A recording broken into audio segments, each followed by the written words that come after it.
Ladies and gentlemen, children of the interwebs out there, Sebastian Envy, Strong Style Cinephile. So, raise your hand if you know what exactly is going on with DC, their movies, the DCEU, and everything else.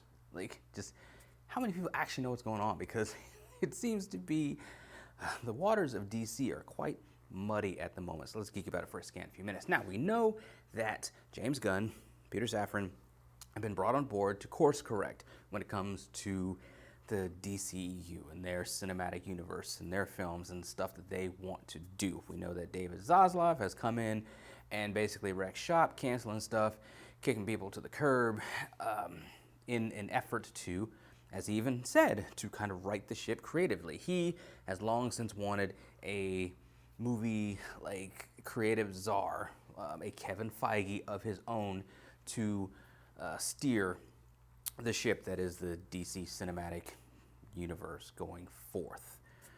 Now, James Gunn was brought aboard to do that. We know James Gunn. We know his history before Marvel. We know his history with Marvel. Dude does some good stuff. His style is kind of his personal cinematic style, his directorial style. I don't necessarily know that I want that just kind of copy and pasted across a whole swath of like DC characters, but it is what it is. Hopefully he lets some other directors come in, put their own creative spin on things, and go from there. But James Gunn is in there. He's a man who's formulating a singular plan. He's been tweeting out teases and stuff like that on potential characters, and people are kind of reading into stuff here and there on who could appear and when and that sort of thing. But there's the little matter of like The Flash, which has gotten allegedly the highest ratings of any DC screen test to this point. And we got the bombshell that they are considering moving on from the Snyderverse, which would be a huge course correction and pivot, considering the fact that The Flash is deep-rooted in the DCEU. Shazam! Fury of the Gods is deep-rooted in the DCEU. Aquaman 2, deep-rooted, DCEU. Peacemaker Season 2, deep-rooted. So I'm going to jump in here a second, because as I was searching for images to go with this video, I came across a post on Superhero Hype, which is where I get a lot of my stuff. And there's a report. It says Patty Jenkins refused to revise Wonder Woman 3. According to Deadline, Jenkins' pitch for the sequel had character arc problems that rivaled those of Wonder Woman 1984. And that apparently, even before Gunn and Safran came aboard, the, folks at Warner had issues with what Jenkins was doing. Jenkins reportedly fought back and defended her vision that the threequels character arcs were solid. Regardless, she decided to leave the project rather than attempt to reconcile her take with the notes from Gunn and Safran. Of course, it doesn't mean that Gadot is out as Wonder Woman. It just means that Patty Jenkins and her crappy vision is out. I admire her for the stance of protecting her vision and fighting and championing her view and her plan for it. But, I mean, you got to look at Wonder Woman in 1984. You just got to take the L, because it was terrible. Just conceptually, narratively, it was just a terrible movie. Like, you should want to revise your own plans after seeing what you made. Like, it just, I don't know. But I'm not weeping for this move in any way, shape, or form. Gal Gadot, I was not keen on her as Wonder Woman when they announced the casting of her, because I was like, oh, the skinny chick from the Fast and Furious movies. But she showed me in the first movie that she could be a really good Wonder Woman. She even showed me in the second movie that she could be a good Wonder Woman. She was just, is my criticism so often of the DCU movies. Henry Cavill, it's a good Superman. He was just mired in a just terrible Superman movies.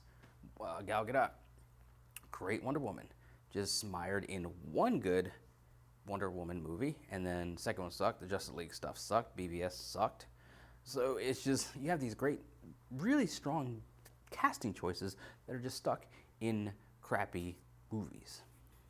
And then you have conflicting reports as far as Black Adam and what's going to happen with that, because looking at the box office of Black Adam, to date, as of a couple days ago, Black Adam has taken in approximately $165.3 million in North America and $384.8 worldwide. Now, For any movie outside of a comic book movie, that'd be good numbers. But this is a comic book movie, which is apparently was a $190 to $195 million budget, along with $80 to $100 million in promotional spending. I mean, the movie is on track to lose anywhere from $50 to $100 million, according to some numbers that people are putting out there. But then you have The Rock on his Twitter saying that, waited to confirm with financiers before I share this excellent Black Adam news. Our film will profit between 52 to 72 million. Fact, at almost 400 million worldwide, we are building our new franchise step by step. First Captain America did 370 million for the DC future. Not sure why he's invoking the name of Captain America or a largely more successful MCU film, but just what's going on? And it's like, Rock is putting out that information. Somebody's putting out the information that it didn't meet financial benchmarks to warrant a sequel or warrant a Hawkman spinoff, which was rumored, or maybe a JSA spinoff, depending upon how they were received, which was rumored. So it's like, what is really going on? And then the fact that the old DC regime was not keen on Cavill coming back to play Superman. Apparently, according to Dwayne Johnson, he was the one that was really spearheading the efforts to get Cavill back in the film for that cameo at the end for what would set up a sequel which sees Superman and Black Adam throwing down, because for whatever reason, even though Black Adam is steeped in the mythology of Shazam, Dwayne Johnson has no interest in being connected to Shazam, which I don't think is to his benefit, and I don't think he's like realizing that. He's just missing something as he's looking at it. So what is the real deal here? And even going back into the story where they're talking about resetting the DC universe, because once Cavill came back, and I think he announced it on Instagram and maybe some other socials saying, hey, I'm back, and we're doing new things, like a new Man of Steel 2 that was being developed, which apparently has no movement on it. And apparently, in them possibly resetting the DCEU and moving away from the god-awful Snyderverse, they might, in fact, recast Superman. So it's like, what is going on? Like, you want to have, you're trying to course correct, and all you're doing is creating more confusion and more just muddying the waters. And also, I forgot to mention Blue Beetle. We saw a poster for that a few days ago. That is going to allegedly still come to the theaters, and again, steeped in the DCEU. So it's just, what is DC doing? Is this just, what is James Gunn going to do to clean up the thing? And the idea that he would pivot away from the Snyderverse when his show, Peacemaker, his show, that's James Gunn's show, is steeped in the DCEU, and it's about to have a second season, allegedly. So is he willing to just kind of kneecap that and then move away from that and then move away from the Snyderverse? Was Flashpoint, the Flashpoint aspect of the Flash movie, supposed to be the reset? Maybe it still can be the reset. What is going on?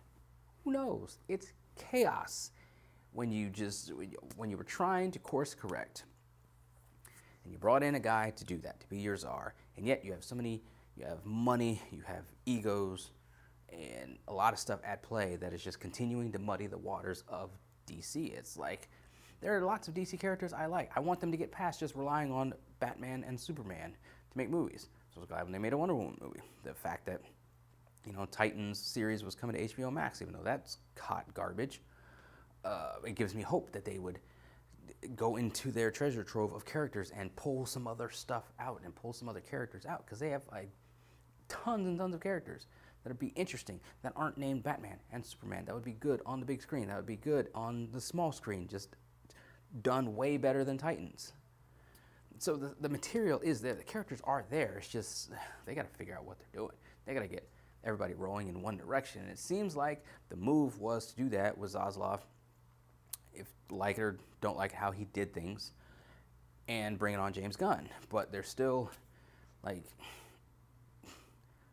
they're trying to row in the same direction, but it just seems to be some, like, just really, really muddy waters. I don't know. Is it going to get fixed up? Remains to be seen. I guess we'll all find out together, but it's interesting. Just the leaks and the infighting and the changes and just who knows what's going to happen. Who knows? But anyway, those are my thoughts on it. Scattered as they often are. What do you guys out there think? Let me know in the comments below. Follow me on social media. Talk to me there. Talk to me here. Until next time, let us geek.